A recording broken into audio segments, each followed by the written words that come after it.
ஆச்சி மசாலா வழங்கும் மணி செய்திகள். இணைந்து வழங்குபவர்கள் அரசன் சோப். ரொம்ப ரொம்ப ரொம்ப நல்ல சோப்.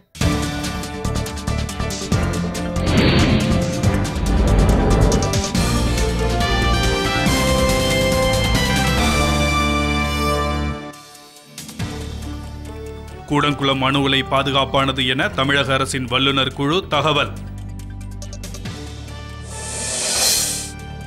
கூடங்குளம் அணு உலை குறித்து கிராம மக்களின் கருத்தை கேட்டறிய வேண்டும் என சுப உதயகுமார் கோரிக்கை.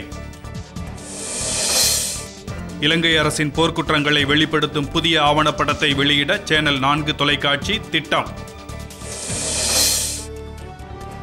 மாலத்தீவில் நடந்த புரட்சி குறித்து விசாரிக்க தொடங்கியது காமன்வெல்த் அமைச்சர்கள் குழு.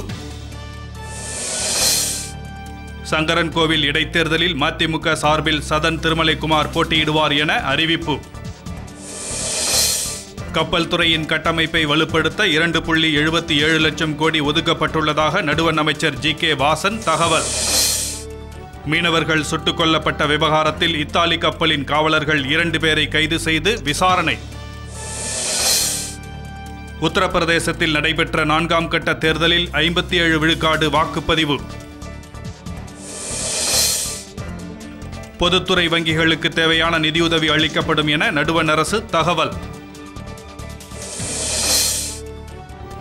ஆஸ்திரேலியாவிற்கு எதிரான மட்டைப்பந்து போட்டியில் மெதுவாக பந்து வீசியதால் தோனிக்கு ஒரு போட்டியில் விளையாட தடை.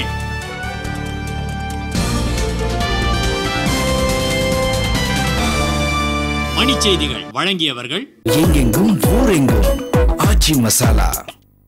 இணைந்து வழங்கியவர்கள் அரசன் சோப். ரொம்ப ரொம்ப ரொம்ப நல்ல சோப்.